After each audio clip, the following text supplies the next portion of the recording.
Hi everybody, I'm back with some more NFL picks for week 7.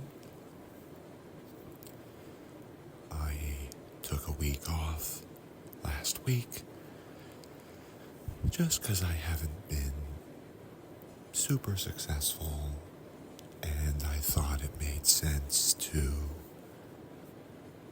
step back, just sort of watch the games as a fan for a week and plan on coming back a week later with a fresh mindset. And here I am. So I've got 2 picks I'm giving out that I'm actually going to lock in as bets, and then 2 picks that are leans. I'm leaning in that direction, but I'm not going to officially count it as a bet as far as my tally for the season goes. So I will jump right in. The first bet is actually a player prop. I don't give out too many of these, but this week I like Drake Maye of the Patriots to throw over 201 yards. So it's 201 and a half. So if he gets to 202 or higher, the bet hits. The Patriots are playing the Jaguars in London this week. Last week we saw Drake Maye's debut for the Patriots. They lost, I think, 41-21 to the Texans, but Maye looked pretty good. I think he injected some life into that offense, and he threw for, I think it was about 245 yards.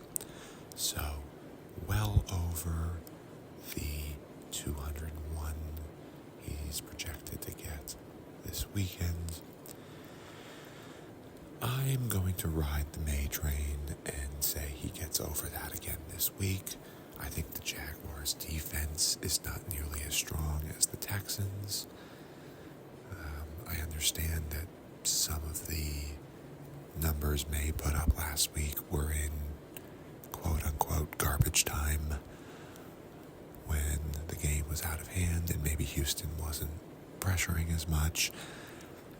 But some of it certainly wasn't. Some of it was in the first half and when the game was still very much in the balance. And again, that Houston defense is way stronger than the Texans defense, the Jaguars defense. So I like Maye to go to London and have another solid week this week. And that is my first bet of week 7.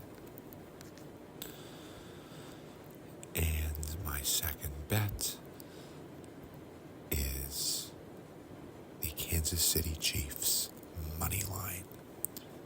I grabbed it at plus 108. The spread is around 1.5. But in that situation, I feel like the value is basically on the money line, especially if you like particularly if you like the underdog. If you like the favorite, it probably makes sense to just bet the Niners at the minus 1.5. It's just unlikely that the game will be decided by 1 point. So if the Chiefs win, they're probably going to win by at least 3.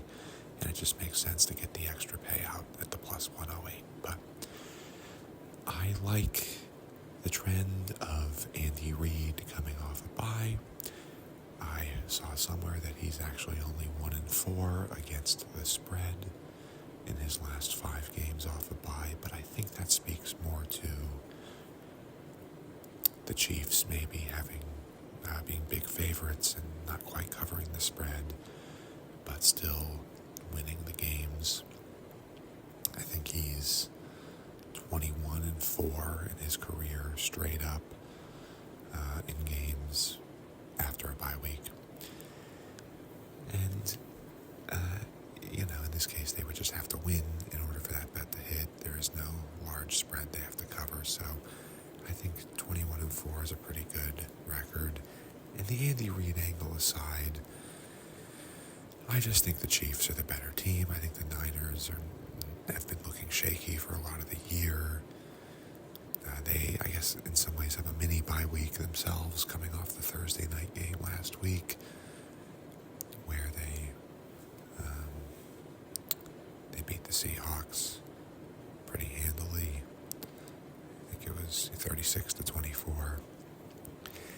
But this just feels like sort of a letdown spot for the Niners. I know they're at home. It's, some people would maybe look at the Super Bowl rematch revenge angle. I don't know. I think the Chiefs keep rolling, get to 6-0, and I think the Niners sort of fall back to earth after a fairly impressive win on Thursday Night Football. I just think it's a letdown spot. I can never bet against Mahomes, and in this case, I'm betting on him. So the Chiefs are my second bet for the week. And as far as my leans go, I like the Green Bay Packers at home against the Texans. They're favored by 2.5 points, which is basically about what home field advantage is. So the line is saying in a neutral site, these teams are just about even, but the Packers have the advantage being at home. Once again, I mentioned Houston's big win over the Patriots last week. I just feel like this is a letdown spot for them. That maybe their confidence is a little overinflated, and they're going to go into a tough Green Bay environment and not look quite as good. It's also back-to-back games on the road, which can be sort of fatiguing for teams. They were in New England last week. Now they've got to go to Green Bay. I don't know. It just seems like not a great spot for Houston, and I like the Packers to keep rolling at home now that Jordan Love is back. So that's my first lean. And my second lean, and depending on how the first two bets go, if I go 2-0,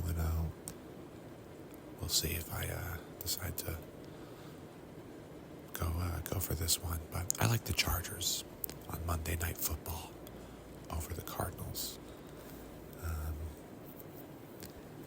The Cardinals have been kind of hit or miss this year. They've either lost big or pulled out some gritty wins. But in this spot, I just think the Chargers are the better team. They're only favored by 2 points. So only have to basically win by a field goal. I just like them to go in and win a close game in Arizona. So that's my second lean. And again, depending on the success of my first two bets, I may jump on it. So we'll see. But those are my picks for the week. A couple other games I'll be watching with great interest. The Lions-Vikings game should be a good one. Vikings, one of the last undefeated teams in the league, going against the Lions at 4-1. Major implications for the Lions standing in the division, which is one of my bets before the season, for them to win the division. So I'm interested in that one. The Cowboys have a bye week this week, which seems like good timing for them. They've got a lot of issues to sort out. But the Bengals have a very winnable game on the road against the struggling Cleveland Browns. So I'll be watching to see if they can claw back into contention there. And we'll see if Baker Mayfield can put up another big night on Monday Night Football. It's a doubleheader for Monday night this week. They are hosting the Ravens. And we'll see if Mayfield can keep climbing up the ranks as it pertains to the MVP conversation. So that's where we're at. Looking at week 7. Thank you to my new subscribers and all of my listeners and watchers. Thanks to everyone who watched my Grover Cleveland video. Had some nice comments about that, and I'm glad folks are enjoying the little change of pace I'm putting out there with the politics content. So appreciate everyone for tuning in. Have a great night and a great rest of your week. Take care. Bye-bye.